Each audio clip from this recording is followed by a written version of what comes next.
अस्सलाम वालेकुम। एक बादशाह बाजार से गुजरा। इसने देखा कि वहां एक कम्हार 2 रुपए में गधा बेच रहा था। अगले दिन बादशाह फिर वहां से गुजरा। कम्हार फिर वहीं बैठा गधा बेच रहा था।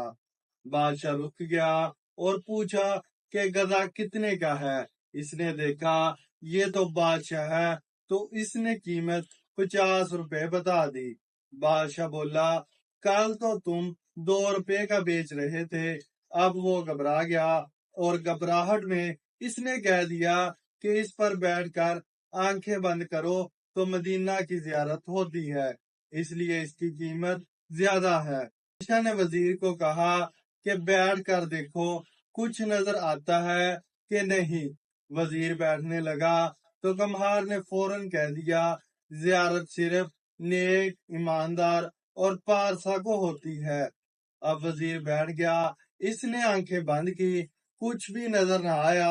मगर इसने सोचा कि अगर मैं कहूंगा कुछ नजर नहीं आया तो सब कहेंगे कि नेक, ईमानदार और परहेजगार नहीं है।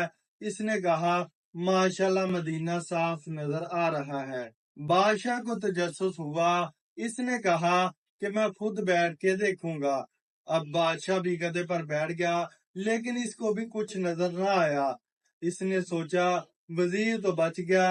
अब मैं कहूंगा कि नजर नहीं आता तो सब समझेंगे कि बादशाह नेक और परहेजगार नहीं है।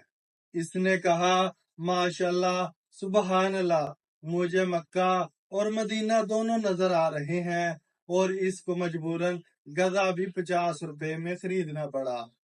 बात करने का मकसद क्या है ये आप लोग समझ चुके होंगे। अक्लमंद के लिए इशारा काफी है।